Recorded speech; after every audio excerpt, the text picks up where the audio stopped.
Buenas noches, ¿cómo están? Estamos listos ya para arrancar nuestra clase de historia de Israel. No es prácticamente la última clase que vamos a avanzar. Vamos el día de hoy a concluir lo que es nuestro texto. Vamos a estar eh, estudiando, revisando, vamos a sacar dudas, vamos a estar organizándonos también para lo que va a ser la presentación de su trabajo final y también el examen, ¿no? El examen que va a estar el día miércoles, va a estar a una hora determinada y van a poder terminarlo hasta cierta hora determinada. ¿Ok? Bien. Entonces, arrancamos. Bienvenidos a todos, bienvenido hermana, bienvenido a uno de los que nos están viendo también a través de las redes sociales en el video que va a quedar de esta clase. Bien, vámonos a nuestro libro, al libro que hemos estado llevando, el manual, ya. Aquí vamos a ver, así. Bien. Bien, hemos estado viendo bastante acerca de lo que es la conquista de Palestina o lo que es la conquista de Canaán. Les he pedido que revisen las citas bíblicas. Más que todo, esto lo encontramos en el libro de Josué. En el libro de Josué podemos ver cuando toman posesión de la tierra, cuando salen de Egipto, tienen la experiencia de los 40 años en el desierto. Posterior a eso, eh, después de deambular por el desierto, aproximadamente 40 años, ya Dios permite, pero toda esa generación quedó atrás, ¿no? Una nueva generación es la que va a entrar a lo que va a ser la tierra prometida o lo que va a ser Canaán, ¿no? Entonces, nos encontramos con Josué que lleva adelante liderando, Moisés fallece antes de ingresar a, a la tierra prometida, o al menos eso es lo que nos hace entender el texto, aunque por un lado algunos, bueno, sí, prácticamente fallecen y se pelean después de su cuerpo. Hay un pequeño versículo en el libro de Judas en el Nuevo Testamento que menciona una cuestión interesante acerca del final del Moisés y cómo los ángeles se pelean, se disputan por su cuerpo. Pero esto es parte de una tradición judía que estaba en el Talmud, que es muy interesante, pero que en el libro de Judas, en la carta de Judas, pues se lo menciona, ¿no? Entonces, ahí le dejo ese tip. Puede ir a buscar, puede investigar un poco acerca de eso, pero lo que nos interesa es la formación del pueblo de Israel. Estamos hablando en este curso acerca de la historia del pueblo de Israel, cómo se formó, fueron dándose los eventos. Hemos visto en este curso bastante acerca del contexto cultural, el contexto geográfico también que se dio, los orígenes de este clan familiar que dio origen al pueblo de Israel, que vimos que ellos a partir de Mesopotamia, de Ur de los Caldeos, en esta zona, entre estos dos ríos que estaban en el norte de Canaán, empiezan a surgir, incluso con la historia del padre de Abraham, que era Tare, que está en el capítulo 11 prácticamente. A la parte final del capítulo 11 podemos encontrar un poco estos elementos que nos dan luz y que luego en el libro de Josué hemos visto en el capítulo 24 que Josué retoma toda esta historia, hace un breve resumen antes de ingresar a lo que, o delante del pueblo, hace un resumen de la historia misma del pueblo de Israel, cómo Dios fue formando a través de los patriarcas o como se menciona en el Antiguo Testamento a través de los padres, nosotros también lo hemos escuchado, hemos leído como los patriarcas, que son los padres, los orígenes del pueblo de Israel. ¿Y quiénes son ellos? Tenemos a Abraham, Isaac, tenemos a Jacob y sus hijos, ¿no? Sus hijos al final que son los que tienen esta historia con el penúltimo hijo que es llevado cautivo a Egipto y también por una gran hambruna que hubo en ese entonces y a través de esta situación tan compleja, tan errática de parte de los hijos de Jacob que terminan yendo y terminan viviendo en lo que es Egipto, ¿no? Posterior a eso son 400 años aproximadamente desde este momento hasta que aparece un nuevo elemento, un nuevo protagonista de la historia que ya nos lleva al siguiente libro de la Biblia, que es el Éxodo. Estamos hablando de Moisés. Entonces, a través de Moisés y estos años que pasaron en Egipto, en el sur de Canaán, o hacia el sur de Canaán, en el Negev, más allá todavía, en Egipto, a través de la prosperidad que había en los ríos, la vegetación y la gran hambruna que había en Canaán. Entonces forzadamente terminan emigrando o viviendo en lo que es Egipto y se establecen ahí. Y es ahí donde empieza a multiplicarse la población de este clan familiar y empieza a formarse lo que son las tribus mismas y también lo que es el pueblo mismo de Israel. Se dice que aproximadamente de Egipto salieron 1,5 millones de personas con destino a lo que iba a ser Canaán, entre lo que es niños y niñas. Creo que por eso igual me animé a poner ese inicio con esta imagen y esa música de esta película que es muy bonita, El Príncipe de Egipto, ¿no? A pesar que es de Disney, una muy buena producción, una muy buena película, aunque es para niños, pero que está de una manera muy interesante, está ambientada y igual pueden verla, ¿no? Entonces, pero nos encontramos entonces en este proceso de la formación. Hay promesas de parte de Dios, hay un objetivo de parte de Dios, pero los actores de esta historia son seres humanos que tuvieron errores, tuvieron aciertos. Me imagino que ustedes han estado leyendo ya hasta estas alturas, ya han leído el libro de Génesis y se han ido podido adentrando en la historia de estos personajes y cómo ellos tienen estas cuestiones de errores, de cuestiones de pecado incluso. Abraham, el gran problema que se mete por la falta de fe y tener un hijo con su criada, con quien era la sierva, bueno, no de él, sino la sierva de su esposa, de Saraí, y lo lleva a tener grandes conflictos que incluso repercuten hasta nuestros tiempos, ¿no? La formación de nuevos pueblos, de pueblos que no estaban dentro de lo que iba a ser la promesa, ¿no? En Isaac, que en Isaac se cumpliría la promesa que Dios va prometiendo, va ratificando a través de sus pactos con estos patriarcas y cómo a lo largo de la historia vemos que Dios va cumpliendo, ¿no? Con este plan más grande que va un poquito más allá de lo que es la historia misma de Israel, con este plan grande de salvación y pues cómo Dios va ordenando cada uno de los detalles en la historia. Bien, vamos a continuar. Eso es un breve resumen de lo que es la historia de Israel. Es emocionante, para mí es emocionante, es muy lindo poder ver cada uno de esos aspectos porque nos traen grandes lecciones, ¿no? Grandes lecciones para nuestra vida y seguramente para ustedes ha sido de gran bendición poder haber leído lo que es el libro de Génesis. Es realmente un libro histórico, un libro muy, muy bueno en la escritura que nos enseña muchísimo. Vamos a continuar con nuestro manual. Nos quedamos en la liga tribal, ¿no? Un poco hablando acerca de las tribus. Vamos a empezar hablando de esto. Dios mediante, hoy día vamos a terminar y si no terminamos nos va a quedar muy poquito para terminar el día de mañana y el día del miércoles, perdón, y posterior a eso el examen, ¿no? Así que les pido que si no terminamos hoy día, terminen de leerlo, estudien. Me imagino que han estado leyéndolo, han estado estudiando. De todas maneras, igual creo que están los videos de todos de todas las clases que hemos tenido, revísenlo y de ahí van a surgir preguntas para el examen, ¿ya? Bien, al final voy a dar un espacio para preguntas, consultas y todo lo que tenga que ver con el tema de los trabajos y vamos a aclarar cualquier duda, pero mientras tanto vamos a avanzar con nuestro tema, ya con nuestro texto. Bien, la Liga Tribal.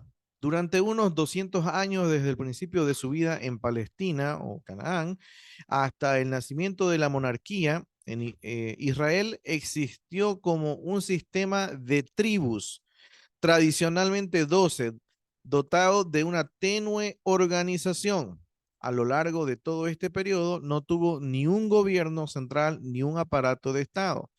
A pesar de ello, se las arregló para sobrevivir como una entidad consciente de sí misma, claramente separada de los vecinos de su entorno, logrando además una increíble cohesión, incluso bajo las circunstancias más adversas.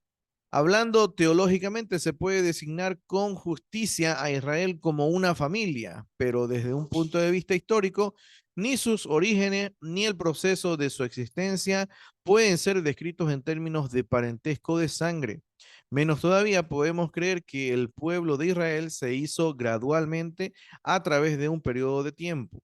Al verse las tribus, unas y otras forzadas a emprender acciones conjuntas para responder a emergencias comunes. Tales emergencias eran bastante frecuentes y la memoria de la ayuda dada y recibida puede haber durado generaciones y puede haber contribuido mucho a estrechar los vínculos de sentimiento y cohesión de las tribus inmediatamente afectadas. Por esto, este camino, perdón, pero por este camino no se puede explicar la formación de Israel ni su voluntad obstinada de sobrevivir como pueblo. Las alianzas militares, tanto antiguas como modernas, son cosa notoriamente frágil. Una vez pasadas las crisis que las ocasionan, estas alianzas se rompen. Si la unidad de Israel hubiera nacido como mero resultado de una coalición de cara al peligro, no habría aguantado más de lo que lo hicieron las alianzas de los reyes cananeos. Para responder a su invasión, ciertamente el miedo constante de un peligro común intensificó el sentido de unidad de Israel, pero no pudo por sí mismo crearlo. En realidad, el canto de Débora en Jueces 5 del siglo XII nos cuenta cómo en cierta ocasión eh, en Jueces 5, perdón, nos cuenta cómo en cierta ocasión algunas tribus que ya tenían pactos de unidad con otras más inmediatamente amenazadas y por esta razón tenían la obligación de prestar ayuda. No hicieron honor a su compromiso. En este caso, no fue la emergencia común lo que creó la unidad. Antes de que el peligro golpeara, el sentido de unidad ya estaba presente y sobrevivió a pesar de que algunos de los elementos de la unión no cumplieron lo que se esperaba de ellos. La unidad de Israel como pueblo no se forjó en la crisis de los días de los jueces y sobrevivió. Se puede decir que casi a pesar de ellas, finalmente, bueno, antes de continuar, en el libro de los jueces, si ustedes leen, vamos a notar como que hay una especie de ciclo, un ciclo vicioso, ¿no? Un ciclo, más que vicioso, un ciclo donde aparecía un juez, liberaba al pueblo de la opresión, se arrepentían y volvían otra vez a las antiguas costumbres paganas y otra vez venía otro opresor, otro pueblo opresor, otro perseguidor y aparecía otro caudillo, ¿no? Y son varios caudillos, varios líderes que van apareciendo a lo largo de, de estas guerras o estas batallas, si se pueden decir así en el libro de jueces, nos encontramos como que no había un elemento unificador como un pueblo, como Estado, no había una monarquía, todavía no existía eso, ¿no? Esto se da recién en el libro de Samuel, cuando el pueblo mismo exige al profeta Samuel que le pida a Dios de que les dé un reino y Dios les concede. Está en el libro de 1 Samuel capítulo 9 si no me equivoco, y ahí es donde muestra este cambio de formato de vida. A pesar de eso, cambian lo que era una teocracia, lo que era el Dios por encima de todo, y empiezan a pedir un rey visible como los demás pueblos tenían. Eh, Al ver que los otros pueblos estaban organizados, ellos anhelan eso y piden este tipo de reyes, igual que los otros pueblos. Dios les advierte, ¿no? Les dice, ok, les voy a dar, pero sepan que ese rey los va a oprimir, los va a llevar a la guerra, los va a llevar a hacer esto, esto y esto y esto y esto, ¿no? Pero antes de eso, la organización, la forma de organización del pueblo de Israel ya como nación era bastante eh, débil en el sentido de que dependían una tribu de otra y a veces los intereses primaban antes que, la vivencia o la unidad como pueblo, ¿no? Entonces, estas tribus tenían sus propias conveniencias, especialmente en cuestión de territorio, ¿no? Hasta dónde llegaba cierto territorio de cada tribu, entonces eran los problemas más frecuentes, ¿no? Bien, denme un segundo, a ver.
Bien, disculpen, ahora sí seguimos. Bien, entonces esa era la manera en que estaban organizados, ¿no? De una manera tribal, ¿no? Estas tribus, las 12 tribus de Israel, que hacían referencia o hacían eco a los 12 hijos de Jacob, a los 12 hijos de Israel. Recuerden que Jacob e Israel es el mismo, me imagino que ya se dieron cuenta al haber leído Génesis. Y entonces, recién en Primera de Samuel vemos este cambio de formato, ¿no? En cuanto a la organización, a la forma de organización del pueblo de Israel, ¿no? Entonces, estamos viendo un poco estos hitos, ¿no? Finalmente, tampoco podemos buscar la explicación del fenómeno del primitivo Israel, apelando a la comunión, la común religión en el sentido de que los elementos heterogéneos de los que se componía Israel habrían convergido en una unidad y se habrían hecho capaces de sobrevivir como pueblo distinto, solamente por el hecho de rendir todos ellos culto a Yahvé. Esta afirmación en modo alguno pretende minimizar la parte que le toca a la fe del Señor, ya vista, en la formación de Israel. Podemos creer que si un grupo de hebreos no hubiera pasado las experiencias del Éxodo y el Sinaí y dirigido sus pasos hacia Palestina, llevando consigo una nueva fe, el catalizador que activó la formación de Israel no habría estado presente y el Israel de la Biblia no habría existido. ¿Qué nos dice esto? Que sin la intervención divina, el pueblo de Israel no se hubiera llegado a conformar tal como lo conocemos en la Biblia, ¿no? Porque es a través de estos hechos elementales, estos hechos que son históricos, pero al mismo tiempo son maravillosos, son altamente eh, permeables por la escritura y hartamente y, con intervención divina, entonces no hubiera tenido la motivación suficiente el pueblo de haber tomado estas riendas, ¿no? Y haber tomado este camino de formarse como una nación. Para empezar, ni siquiera hubieran podido salir de Egipto, ¿no? Ese es algo determinante, ¿no? Entonces, la formación del pueblo de Israel está altamente ligado a todo lo que nosotros vemos en el relato bíblico y la formación como tal de este pueblo. Y eso lo vemos hasta nuestros días, ¿no? Incluso, ¿no? Entonces, Eh, Eso podemos tener claro y podemos tener certeza, ¿no? Mm, Fue precisamente la fe del Señor o la fe ya vista la que a través de los siglos separó a Israel de sus vecinos como pueblo distinto. Pero no podemos apelar de una forma simplista a la religión común como explicación suficiente de la existencia de Israel. La religión común por sí misma raramente ha creado en toda la historia, partiendo de elementos dispares, una unidad social y política más amplia con capacidad de permanencia. Ni siquiera ha sido capaz de impedir que los visionarios se combatieran entre sí. En el mundo en el que nació Israel, las relaciones entre grupos tribales siempre estuvieron amenazadas, sin que importara mucho qué fe religiosa profesaba. Cuando un grupo nuevo llegaba a la vecindad de otro, casi con seguridad estallaba la guerra, a menos que un acuerdo formal, tratado o alianza facilitara las relaciones de buena vecindad. ¿Qué nos dice esta parte del texto? Que, como les venía diciendo, sin la intervención divina, el pueblo de Israel simplemente no hubiese llegado a ser lo que termina siendo como actor principal de las escrituras y hubiera sobrevivido incluso hasta nuestros tiempos, ¿no? Porque tenemos como una evidencia palpable de los hechos históricos de la Biblia, el pueblo mismo de Israel, más allá del Estado de Israel que hoy existe hoy en día, me refiero al pueblo en sí como el pueblo originario, como el pueblo judío, el pueblo que lleva incluso esa genealogía hasta los tiempos bíblicos, ¿no? Entonces, eh, vemos como un elemento de ratificación de todos los hechos o todos los relatos que tenemos en la escritura. Es una evidencia que está palpable, ¿no? En nuestra realidad. El yavismo fue traído al del desierto por un grupo relativamente pequeño. La inmensa mayoría de los que llegaron a ser miembros de Israel eran antiguos habitantes del país y no rindieron culto a Yahvé hasta que después de la conquista de la tierra abrazaron recién llegada la fe, ¿no? La recién llegada fe. No hay que pensar que esto se hizo gradualmente por conversión individual y como resultado de una actividad misionera en el sentido moderno. La única explicación satisfactoria es que aconteció en una solemne ceremonia de conversión masiva como la gran asamblea de Siquem que se describe en Josué 24, que habíamos leído, ¿no? Podemos admitir con cierta seguridad que Israel se constituyó en Palestina como una confederación de tribus unidas en alianza con Yahvé.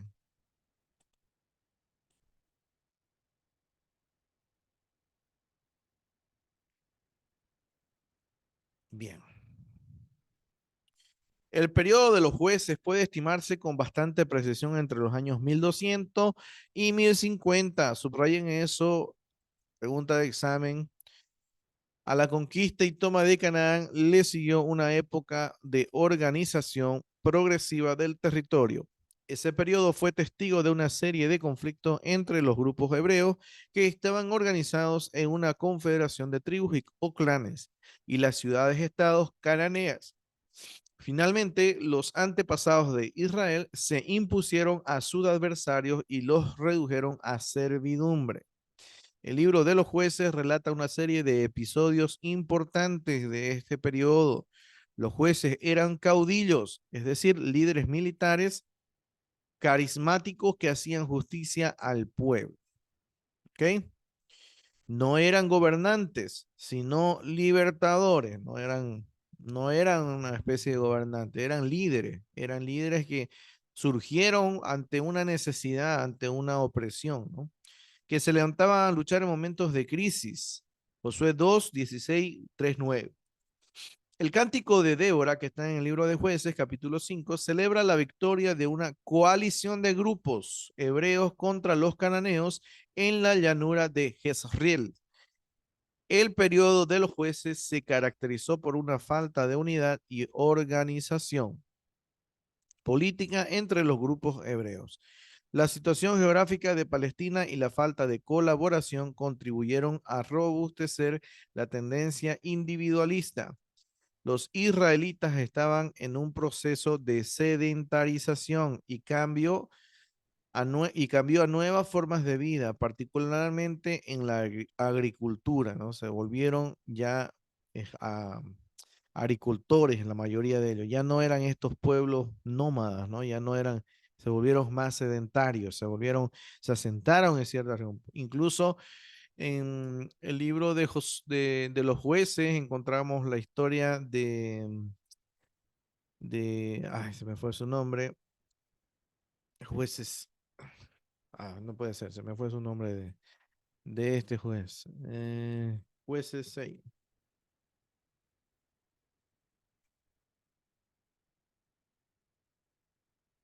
Gedeón, perdón, se me fue el nombre. Gedeón, el llamamiento de Gedeón. Incluso en Gedeón lo vemos que él estaba trillando pues trigo, ¿no? Eran atacados por los filisteos y él estaba escondido, ¿no? Ahí en un lagar. En un lagar era un lugar donde pisotean la uva, ¿no? Para hacer vino, ¿no? Entonces encontramos esto.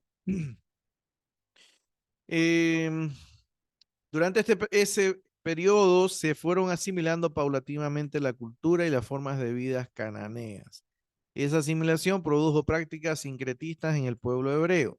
La religión de Yahvé, el dios hebreo identificado con la liberación de Egipto, incorporó prácticas cananeas relacionadas con Baal, conocido como Señor de la Tierra, quien garantizaba la fertilidad y las cosechas abundantes. Los filisteos que procedían de los pueblos del mar, Creta y las islas griegas, y que fueron rechazados por los egipcios, 1200 antes de Cristo. Se organizaron en 5 ciudades en la costa sur de Palestina por su poderío militar y su monopolio de hierro. Se convirtieron en una gran amenaza para los israelitas. Bien, hasta ahí vemos un poco lo que el tema de los jueces, el tema de la cuestión tribal. Ya ahora ya viene la parte que les venía mencionando, la monarquía, ¿no? Empieza en el libro de Samuel, empezamos a ver ya lo que es la monarquía y esto empieza con Saúl, primeramente, el primer rey de Israel, Saúl, que en primera instancia parecía ser un gran líder, perfecto en todas sus esferas, en todas sus áreas, pero al final termina corrompiéndose, termina siendo un antagonista para lo que sería el rey David, ¿no? Después, posteriormente. Y más adelante incluso vemos que David tampoco fue íntegro en todas sus facetas de su vida, ¿no? Vemos que incluso manda a matar al esposo para poder quedarse con una de las mujeres, la mata a Uría y después esto con el tiempo le trae problemas, incluso consecuencias para su vida y más adelante ya en su vejez incluso vemos a un rey David bastante deprimido, un rey David que anhelaba buscar la restauración del pueblo de Israel y también la restauración de su alma. Eso lo sabemos por varios de los salmos que él escribió. El Salmo 42 es un reflejo de esa condición del rey David, que vamos a verlo un poquito más adelante. Entonces, vemos estos elementos, ¿no? Ahorita vamos a leer enseguida.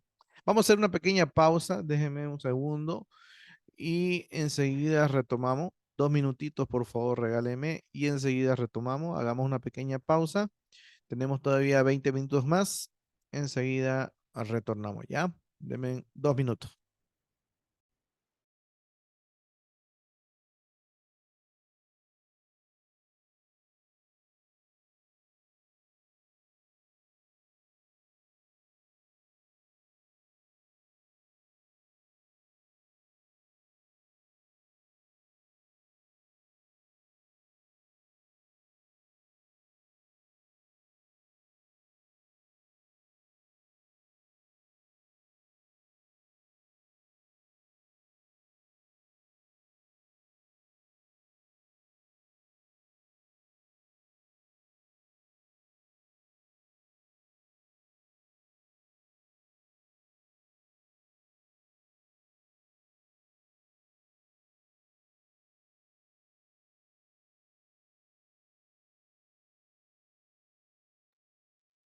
Ok, sigamos, sigamos, por favor, sigamos.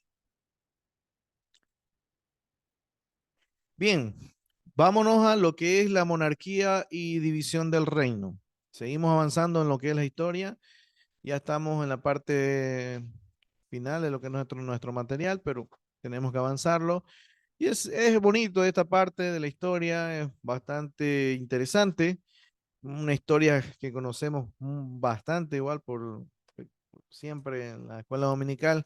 Son de las historias que más atractivo tienen, ¿no? Incluso para los niños, ¿no? El rey Saúl, el rey David, esa rivalidad que existía, ¿no? La envidia y un montón de cosas, ¿no? Que se puede enseñar. Pero veamos un poco los eventos que hay. Después de unos 200 años de existencia, la Confederación Israelita sucumbió bajo la agresión filistea. Los filisteos eran como esa piedra en el zapato que no deja de molestar a veces. Eso eran los filisteos, ¿no? Para el pueblo de Israel. Y creo que si lo podemos ver en el mapa, déjenme un segundo, voy a buscar mi mapa. Acá, a ver, ¿en cuál vamos a verlo? Creo que en este, a ver.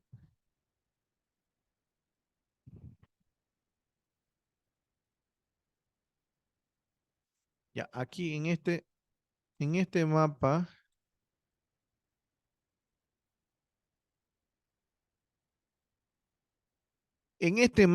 podemos ver un poco las tribus que habíamos visto, pero lo que me interesa es más que todo es el mapa, la parte del pueblo de Israel, de la región de Cercano Oriente. Y a ver, creo que este no funciona mucho. Vamos a cambiar de mapa. Creo que aquí. Aquí este creo que se ve más claro. Ya, aquí esta era la región de lo que es Israel. Esta parte desde aquí, más o menos incluso hasta nuestros días, más o menos así. A ver, creo que lo voy a dejar con amarillo para que se vea mejor. Ya, Israel más o menos está por acá. Toda esta parte divide más o menos lo que es Río Jordán, toda esta zona. Y llega hasta acá, hasta lo que es el Golfo de Acaba, sube por acá y más o menos así. ¿Ok? Y esta región, lo que ahora en la actualidad es la Franja de Gaza, ya que incluso hay ahorita un revuelo por toda esta situación, que justamente en esta región, irónicamente, en esta región, era donde estaban asentados lo que son los filisteos, ¿ya? Los filisteos estaban asentados en estas ciudades, Askelón, e incluso creo que se menciona en la Biblia Askelón, no recuerdo. Pero en esta zona era lo que normalmente estaban los filisteos, había en estas ciudades que eran emblemáticas de parte de ellos y, y eran los principales que atacaban constantemente a lo que es Israel, ¿no? Bien, sigamos. Ya, ¿dónde nos quedamos? Los filisteos fueron una clase de enemigo con el que la floja organización tribal israelita no podía contener, ¿no? Ya era un pueblo más organizado, los filisteos, y era difícil de contener. Siempre los atacaban constantemente, ¿no? No eran al parecer un pueblo especialmente numeroso, sí más bien una aristocracia militar que gobernaba una población predominante. Recuerden que eran como pequeños reinos, ¿no? Esta parte de Canaán eran como ciudades reinos, ¿no? No eran necesariamente territorios como las naciones hoy en día, ¿no? Que ya tienen un territorio amplio, sino que cada ciudades tenían sus propios reyes, su propia organización. Y estos grupos de ciudades de los filisteos, pues probablemente incluso se creen que tenían otra población en el mar Mediterráneo, en algunas de las poblaciones del norte, en lo que es Turquía, en lo que es incluso en cerca de Grecia, creo, si no me equivoco. Pero esta población de los filisteos se habían asentado y se habían formado ahí en lo que es Canaán y constantemente atacaban a lo que es Israel. Por eso para bastante muchos de estas ciudades están en la costa, ¿no? Porque eh, eran bastante del mar, ¿no? Eran un pueblo que está bastante cercano y ligado a lo que es el mar, ¿no? El mar Mediterráneo en este caso. Bien, sino más bien una aristocracia militar que gobernaba una población predominantemente cananea, con la que, como indican los nombres de sus dioses y la mayor parte de sus nombres personales, fueron mezclándose progresivamente. Parece, con todo, que fueron formidables guerreros con una fuerte tradición militar. Solo hay que recordar a Goliat, ¿no? Para entender esto. Ya sea porque consideraban a Israel una amenaza o para garantizar la seguridad de las rutas comerciales que unían la costa con el interior, acometieron la tarea de controlar todo el oeste palestino. Recuerden que por todo lo que es Canaán, cruzaba el camino que llevaba a Egipto al sur y que también unía con lo que son los pueblos del norte en Mesopotamia, ¿no? Entonces, era una ruta comercial, por eso también era un lugar neurálgico, era un lugar, una región bastante privilegiada, si se puede decir, ¿no? Entonces, quienes dominaban esta ruta, pues tenían bastante ventaja sobre los demás pueblos, ¿no? Entonces, bien, eh, la seguridad de las rutas comerciales que unían la costa con el interior. Bien, ya eso lo leímos. Cometieron la tarea de controlar todo el oeste palestino y fueron así para Israel la mayor amenaza con que hasta entonces había tenido que enfrentarse. En esta circunstancia fue cuando Israel eligió a Saúl, un benjaminita de la tribu de Benjamín, de la ciudad de Gibea para rey. No es sorprendente que lo hiciera. Su desastrosa situación atendía su desastrosa situación, pero tampoco sorprende, sin embargo, que el paso fuera dado casi a modo de experimento y con gran resistencia de muchos, ya que la monarquía era una situación totalmente extraña a la tradición. Era un cambio radical, ¿no? Pasar de no tener ningún gobernante a tener un solo gobernante sobre todas las tribus de Israel, ¿no? Entonces no era algo que me imagino que para todos era algo fácil de aceptar, ¿no? La elección de Saulo fue por designación profética y por aclamación popular. En 1 Samuel, desde el 9, incluso del 9, 10 y el capítulo 11, el hecho de que fuese benjaminita, es decir, de la tribu situada en el centro y directamente amenazada, pero tan pequeña que los recelos quedarán reducidos a un mínimo, pudo haber influido en la elección, pero Saúl fue aceptado primariamente porque con su victoria sobre Amnón en el capítulo 11 demostró poseer dones carismáticos como tuvieron los jueces antes de él. Su caída quedó marcada con la matanza de los sacerdotes de Nob. 1 Samuel 22. Ok, pero, perdón, no estoy compartiendo, ¿no? Ahorita comparto.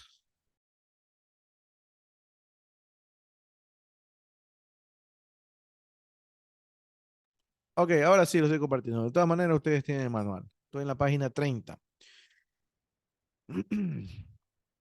Bien, sigamos. Eh, la elección de Saúl fue por designación profética. Esto ya lo vimos. Surgimiento de David. Historia conocidísima. Conocidísima la historia del surgimiento de David. Creo que la conocemos bastante bien, ¿no? David fue ungido como rey en Hebrón luego de la muerte de Saúl, pero fue eh, ungido por el profeta incluso cuando era más pequeño, ¿no? Cuando era niño, ¿no?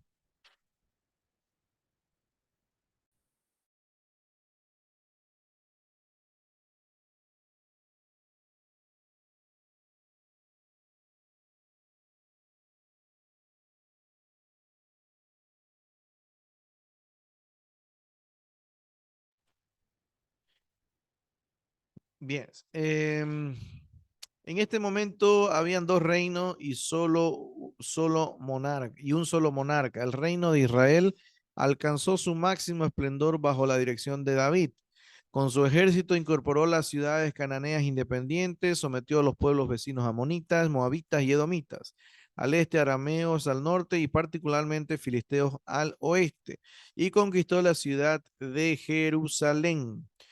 Con David, ahora sí aparece esta ciudad tan importante que hasta nuestros días es muy complicada y muy compleja de entender y manejar, pero siempre una ciudad que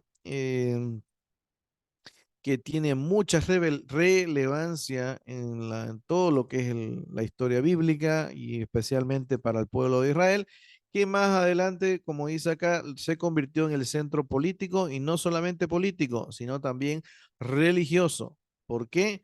Porque fue donde se construyó el templo, ¿no? El templo el templo construido no por David, sino por su hijo, por su descendiente, por el rey Salomón, ¿no? Bien,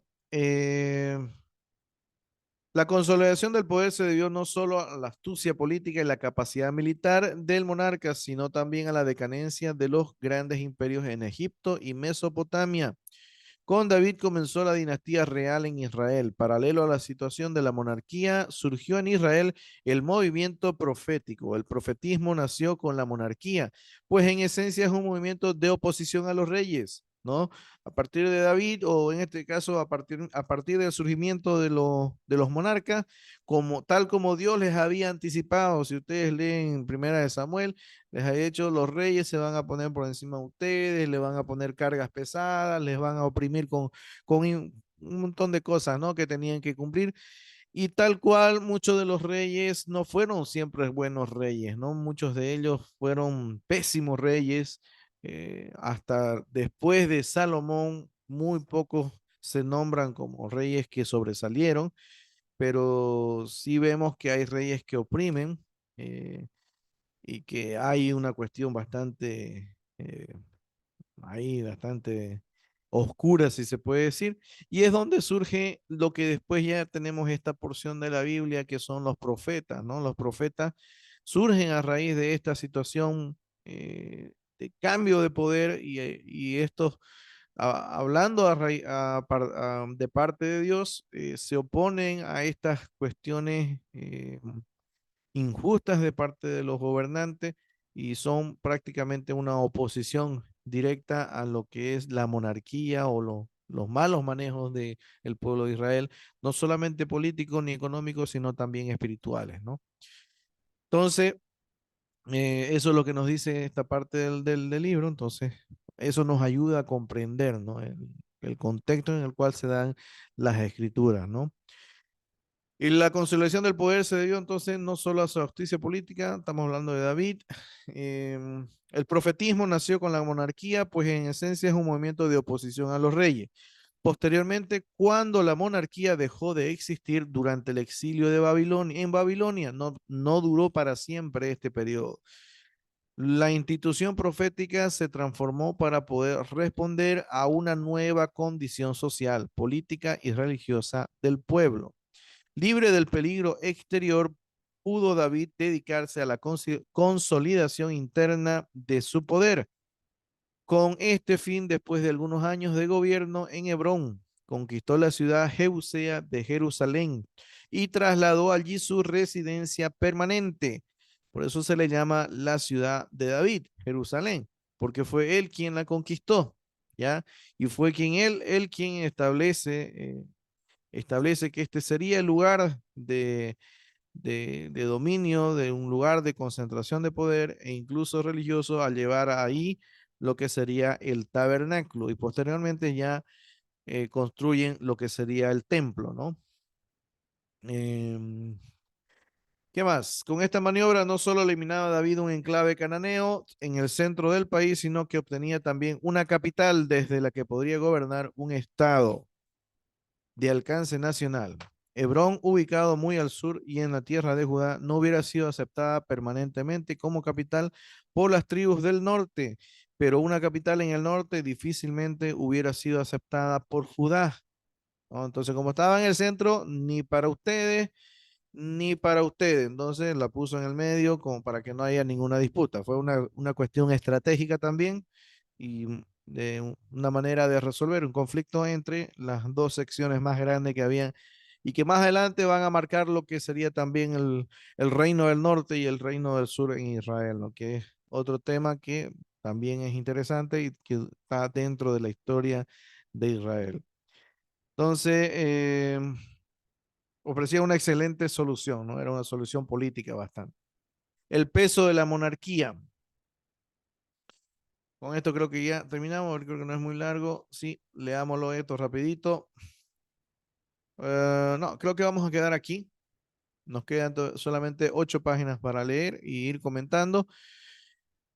Sé que hemos estado leyendo bastante. Les pido que también revisen el material, pero creo que nos marca una línea histórica en cuanto a la formación del pueblo. Con la llegada del rey David vemos un cambio de paradigma en cuanto a la forma de gobierno, a la forma de estar organizado. Ya no eran tribus, ya era un reino, ya era algo más establecido, ya parte de un territorio, ¿no? Así que vamos a quedar aquí, nos encontramos el próximo miércoles, dejo de grabar y voy a dar pie a las preguntas o aclaraciones en cuanto a las tareas. Bien, nos vemos el miércoles entonces para la finalización del video.